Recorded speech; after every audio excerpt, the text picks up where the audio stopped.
깊은 밤, 높이 솟은 아파트 창들 중 켜진 불은 손에 꼽힙니다.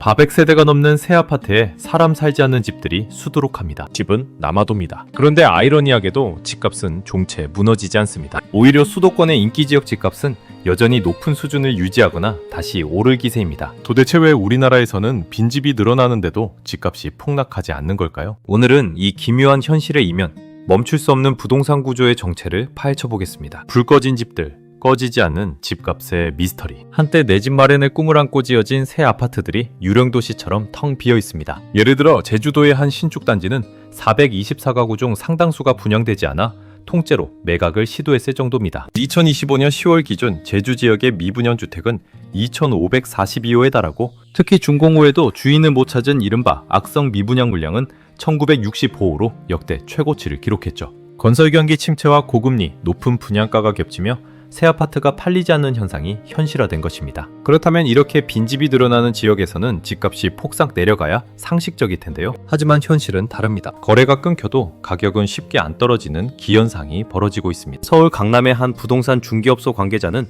매수세는 줄었지만 집주인들이 호가를 쉽게 내리지 않는다. 차라리 헐값에 팔 바엔 자녀에게 증여하겠다며 매물을 거두는 경우도 많다고 전합니다. 실제로 서울 아파트 거래량은 대출 규제 등으로 크게 줄었지만 집주인들은 매물을 걷어들이며 버티는 중입니다. 팔 사람이 가격을 안 내리니 사고 싶은 사람도 관망하면서 거래만 얼어붙는 것이죠. 가격 지표상으로는 큰 하락이 드러나지 않는 이유입니다. 이러한 버티기 현상 뒤에는 우리 사회 특유의 부동산에 대한 인식과 구조가 있습니다. 집을 단순한 주거 공간이 아니라 노후자산, 상속자산으로 여기기 때문에 함부로 낮은 값에 팔지 않는 경향이 강합니다. 게다가 정부와 금융권 역시 부동산 시장 급락을 방치하지 않는, 보이지 않는 안전망 역할을 하곤 합니다. 빈집이 넘쳐나도 집값이 버티는, 어찌 보면 아이러니한 이 상황 뒤에는 어떤 구조적인 힘들이 작용하고 있는지 하나씩 짚어보겠습니다. 수도권 쏠림 넘치는 집, 모자란 집. 먼저 지역별 수급 불균형을 살펴보죠. 통계에 따르면 2023년 현재 대한민국의 전국 주택 보급률은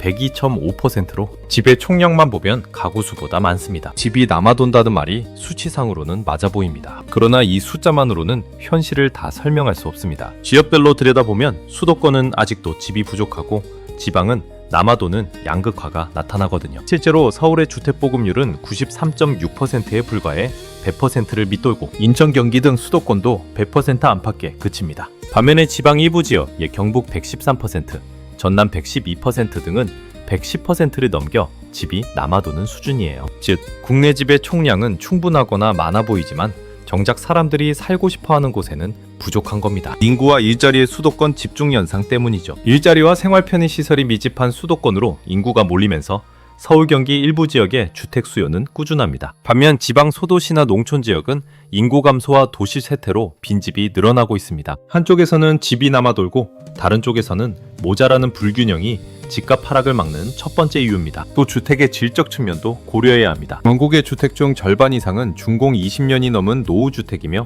10채 중 2채는 지은 지 30년이 넘었습니다. 수치는 남는 집으로 잡히지만 실제 수요가 없는 빈집도 상당합니다. 오래되고 지역 낙후로 비어버린 집들은 사실상 시장에서 의미가 없는데도 총량에는 포함되죠. 반면 사람들이 선호하는 신축 아파트, 역세권 주택은 여전히 희소합니다. 인구도 줄어드는데 왜 집이 부족하냐는 의문은 이런 지역 품질별 수급 차이를 보면 어느 정도 풀립니다. 요약하면 집값은 전국이 하나의 시장이 아니라 지역별로 따로 논다는 것입니다. 수도권 핵심지에서는 수요 공급 현상이 이어지니 가격이 쉽게 무너지지 않습니다. 지방 일부에서 미분양이 쌓이고 아파트가 통째로 비어가도 그 충격이 수도권 집값을 끌어내릴 정도로 전달되지 않는 구조. 그러나 인구 감소 시대에 이 불균형이 계속 심화된다면 이야기가 달라질 수 있습니다. 정부는 최근 인구 구조 변화를 이유로 3기 신도시 등 공급 드라이브 정책에 신중한 목소리도 내고 있습니다. 5년 뒤 인구 감소가 본격화되면 3기 신도시 입주 시기에 미분양이 속출하고 슬럼화로 이어질 수 있다는 우려도 나오거든요. 그럼에도 단기적으로는 서울 집값 안정을 위해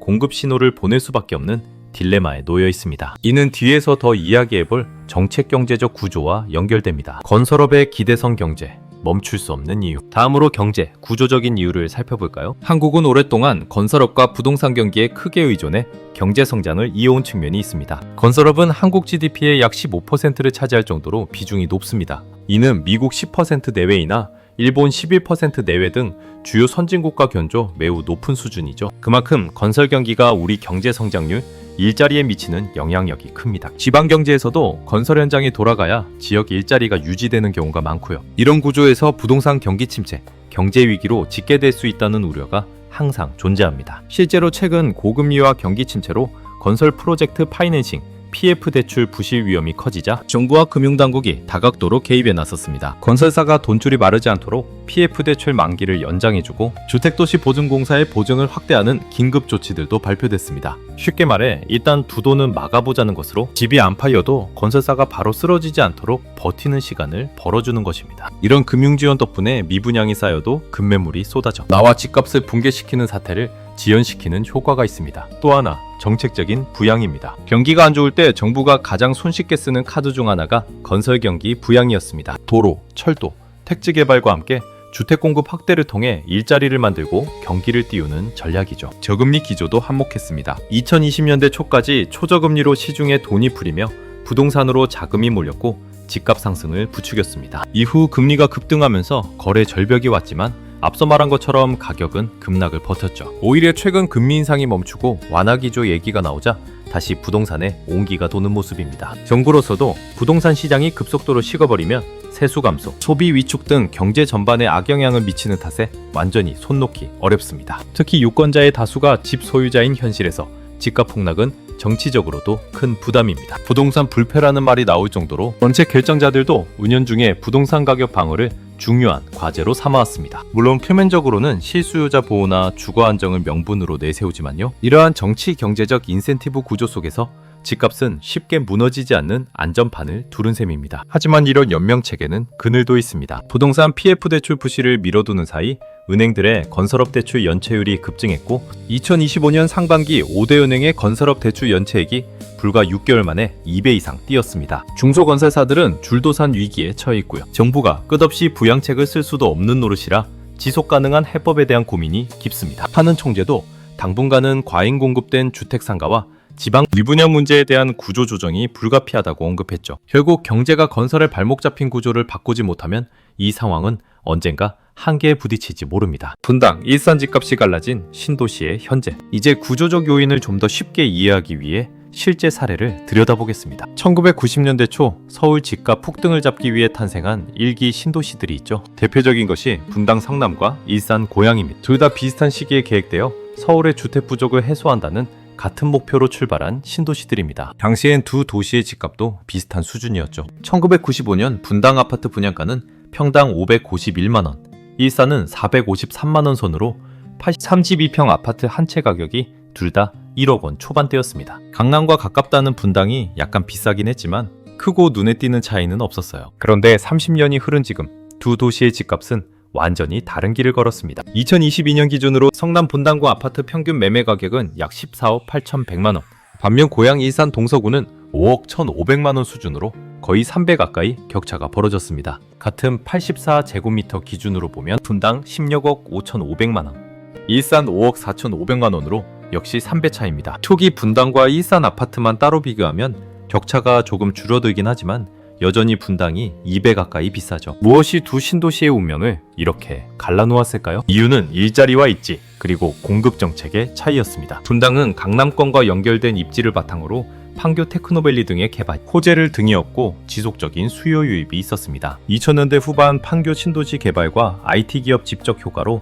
자족 기능이 강화되었고 신분당선 개통 등 교통망도 좋아졌습니다. 서울의 부동산 규제가 강화될 때마다 강남 대체지로 분당이 주목받아 범강남권 수요가 몰리기도 했죠. 반면 일산은 서울 도심과 거리가 있고 강북권에 붙어있다는 입지 한계가 있었습니다. 2000년대 중반 잠깐 남북 화해 모드로 경기 북부 개발 기대에 집값이 오른 적도 있지만 장기적으로 뚜렷한 성장 동력을 찾지 못했습니다. 타리월드 같은 지역 개발 사업은 지지부진했고 서울로 빠르게 이어지는 교통 인프라도 부족했죠. 일산엔 일자리도 교통망도 없고 집만 지어댔다. 2020년 총선을 앞두고 일산 출신 국회의원이 이렇게 한탄하기도 했습니다. 실제로 일산은 주변의 신규 택지 파조, 운정 신도시 등을 계속 공급하면서 공급 과잉 우려까지 나왔습니다. 분당이 산으로 둘러싸여 더 이상 새 아파트 부지 공급이 어려운 반면 일산은 주변에 비교적 개발할 땅이 많았던 점도 차이로 꼽힙니다. 결과적으로 분당은 수요 공급이 이어지며 집값이 꾸준히 상승했고 일산은 상대적으로 정체되었죠. 일산 주민들 사이에서는 소외감과 박탈감이 쌓였고 최근에야 GTX-A 개통 확정,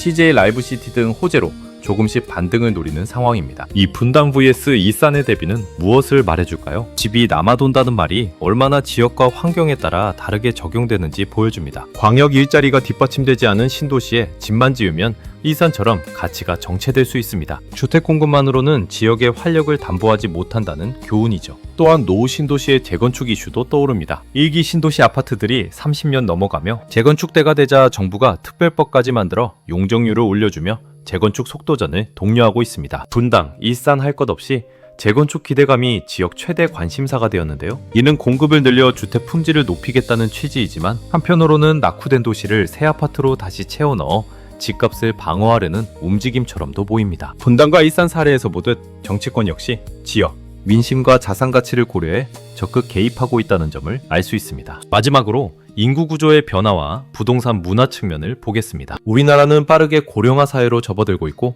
인구 자체도 정점을 찍고 감소하는 추세입니다. 보통 인구 감소는 주택 수요 감소로 이어져 집값 하락 요인으로 여겨지는데 우리 현실은 꼭 그렇게 간단하지 않습니다. 가구 수 변화를 보면 2039년까지는 핵가족화와 1인 가구 증가로 인해 가구 수가 계속 늘어날 전망입니다. 인구가 줄어도 세대 분화로 당분간은 새로운 집이 꾸준히 필요할 수 있다는 뜻이죠. 물론 그 이후에는 베이비붐 세대가 모두 고령을 넘어서는 2040년경부터 가구 수가 줄면서 본격적인 주택 수요 감소가 시작될 가능성이 있습니다. 아직은 그 전환기에 들어서기 전인 셈입니다. 지난 수년간 다주택 투자 수요가 시장의 신규 공급을 상당 부분 흡수해왔습니다. 실제로 2017년부터 2021년 사이 서울의 총 주택수는 6.8% 증가했는데 같은 기간 집을 소유한 가구 수는 5% 늘어나는 데 그쳤습니다. 공급 증가분을 가구가 다 소화하지 못한 이유는 다주택 가구가 늘었기 때문이라는 분석입니다. 한 사람이 집을 두 채, 세 채 갖고 있으니 아무리 집을 지어도 무주택 가구에는 돌아가지 않고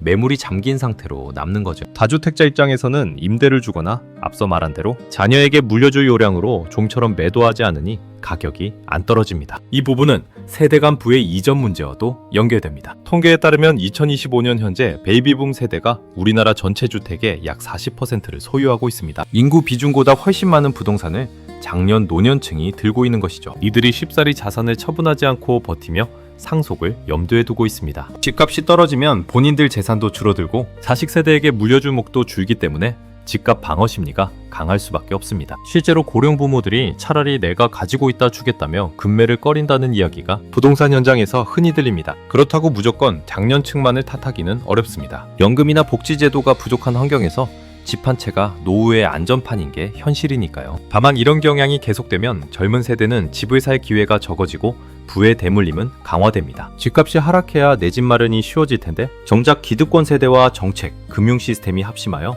집값 하방을 떠받치는 모양새가 된 것입니다. 이는 사회적으로도 큰 딜레마입니다. 일본처럼 인구 줄면 집값 폭락할 것이라는 예상과 달리 한국은 고령화 속에서도 집값을 지탱하는 특수한 구조를 보이고 물론 지역에 따라 다르지만 적어도 수도권과 주요 도시의 부동산은 아직까지 부동산 불패에 가까운 흐름을 이어왔습니다. 지금까지 살펴본 것처럼 우리나라 집값이 집이 남아도는 상황에서도 무너지지 않는 이유는 복합적입니다. 한마디로 정리하면 멈출 수 없는 구조가 있기 때문입니다. 요약해보면 다음과 같습니다. 지역 불균형, 수도권 부동산에 사람과 돈이 몰리는 반면 지방은 인구 유출로 수요 부족, 수도권 집값 상승과 지방 집값 침체가 상쇄되어 평균 집값이 버팀, 매도자 우위 문화, 집주인들이 가격이 기대에 못 미치면 매물을 철회하고 버티기 일수, 공급 수요 국면에서도 호가가 안 내려가 거래만 증발하는 현상, 정책금융의 안전망, 정부가 건설 경기 부양과 PF 대출 연장 등으로 급락을 방지, 저금리로 부동산에 돈이 흘러들게 한 구조적 배경, 정치적으로도 집값 급락은 피하려는 경향, 경제의 건설을 존 GDP 15% 차지하는 건설업 특성상, 부동산 침체 시 경제 위기가 우려되어